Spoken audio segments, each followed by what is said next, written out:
아니, 당신이나 아저씨나 제가 보기에는 그게 그거라서요.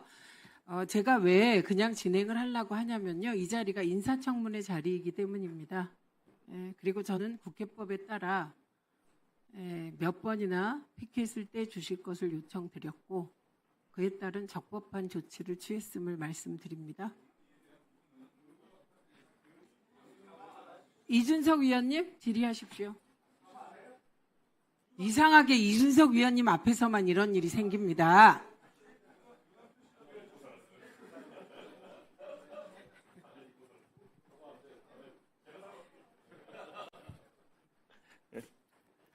예, 시작할까요?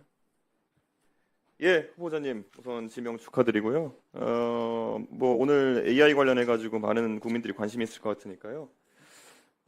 후보자께서는 이재명 대통령께서 말씀하신 두 가지 AI 정책 중에서 첫 번째가 이제 GPU 확보라든지 이런 것들이 있을 것이고 그리고 모두의 AI 이런 거 얘기 다 알고 계시죠? 네, 알고 있습니다.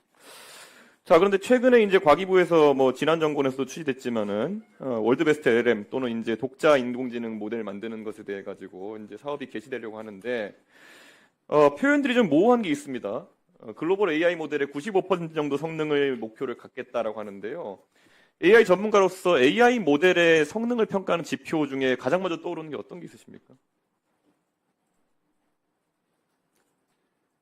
AI 모델을 평가하는 여러 가지 예, 지표들이 있습니다. 뭐 간단하게 언어 모델에 대한 평가, 그 이미지 어떤 생성에 대한 어떤 그 성능 평가, 그리고 각각 그 공식적인 글로벌 그리고 한국에서도 여러 가지 지표들을 가지고 있습니다. 그래서 그런 걸로 이제 MMLU라든지 이런 어떤 테스트셋을 이용해 가지고 결국엔 평가를 측정하는 것들이 많이 인터넷상에 이제 올라가고 그걸 바탕으로 1차적인 평가를 하게 돼 있는데 글쎄요. 저는 사실 그거 외에도 많은 고려 요소들이 있을 텐데 지금 뭐 무빙 타겟 방식을 도입한다 이런 건 사실상 관역이 없는 화살을 쏘는 거 아니냐 약간 이런 느낌이 들거든요. 이 프로젝트를 진행한다 했을 때 과연 기업들 중에 어떤 기업들이 그러면 실제 자금을 수령하고 또 이렇게 선발되고 이렇게 할까 예측이 되십니까?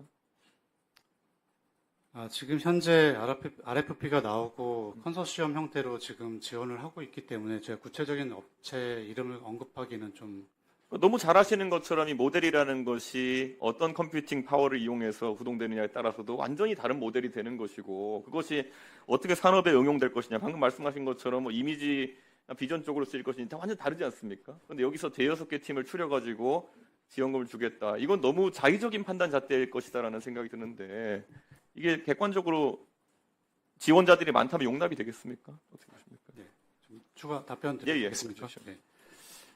사실 글로벌 AI 경쟁을 하기 위해서 또는 국내 AI 시장 활성화를 하기 위해서 글로벌 모델들을 오픈소스 형태 또는 API로 가져다가 쓸 수도 있습니다.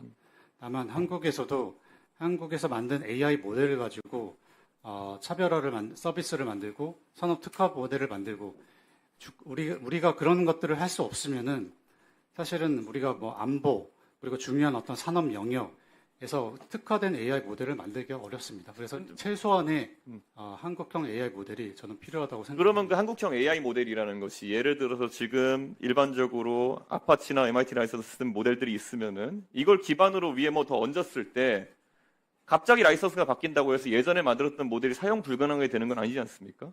그러면 충분히 그것도 우리가 개조해서 어느 정도 국산 모델이라고 인정할 수 있는 부분이 있지 않느냐 이렇게 보는데 뭐 엑사원은 완전 독자 모델이라고 생각하시니까 그런지 모르겠는데 오픈소스 기반의 모델도 그럼 이 사업에 충분히 응모할 수 있는 겁니까?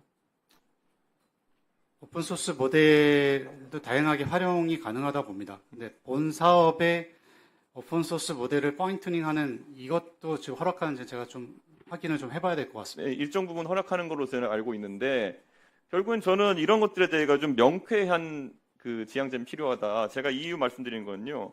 아까 이재명 대통령께서 모두의 AI 말씀하신 거 보면은 전 국민 보편 사용 AI를 어떻게든 이제 가능하게 하시겠다 이런 취지였어요. 근데 이것도 물론 그 안에는 뭐 선거 공약이다 보니까 모호한 점이 있지만 저는 대한민국의 전략이 이 둘 중에 하나 중에 뭔지를 봐야 된다 봅니다. 우리가 IT 사업을 보면 지금까지 한국에서 관주도로 시작했던 것들 중에 아니면 관급으로 개발된 상품들 보면요.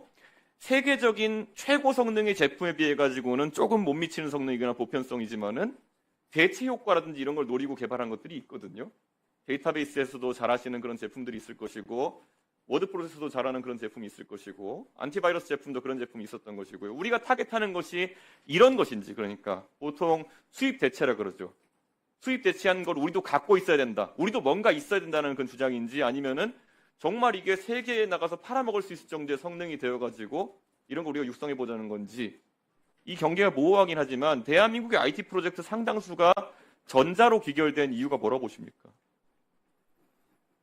말씀 주신 내용에서 첫 번째 부분부터 좀 말씀드리면, 저는 월드베스트 LM의 목표는 세계 최고 수준의 도전을 해야 된다고 생각합니다. 그 정도 수준에 우리가 도전할 수 있는 AI 모델을 확보해야 우리가 어떻게 보면 G3 AI 강국에 도달할 수 있을 거라 보고 있고요. AI 시장에서의 AI 기술들과 응용은 굉장히 다양합니다. 그 모든 것들을 포용하면서 또는 또 우리만의 무기를 가져가는 전략이라고 말씀드리고 싶습니다. 그리고 저는 후보자께서 결국 LG 연구원 계실 때 개발했던 엑사원 모델이라는 것은 아직까지 B2C 모델은 출시가 안 된 것이죠. B2C로 출시하지 않았습니다.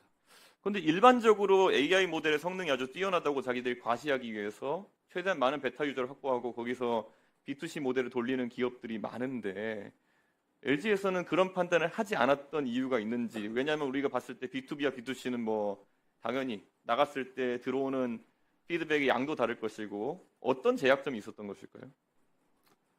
제가 이전 기업에 대해서 말씀드리기는 좀 곤란하나 간단하게 예, 말씀드리면, 그냥 일단 내부의 그 사용 니즈가 굉장히 많았고요. 전자 분야, 화학 분야, 바이오 다양한 어떤 AI 기술을 산업 도메인에 적용하는데 활용하고 그 특화 모델을 만드는데 사실은 그 시간이 작게 걸리지 않습니다.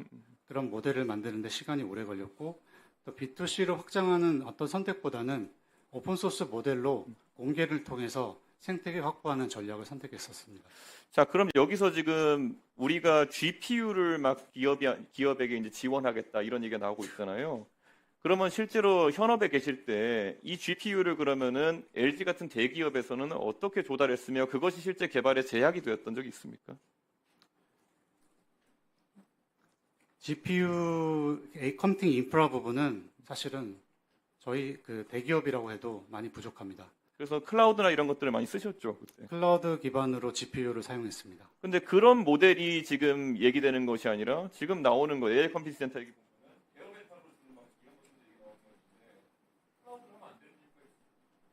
AI 컴퓨팅 센터를 구축하고 이후에 어떤 클라우드 확산 전략이든, 일단 지금 현재는 그런 어떤 기본적인 GPU조차 우리가 한국 내에 많이 없다는 게 더 문제인 것 같고요. 그래서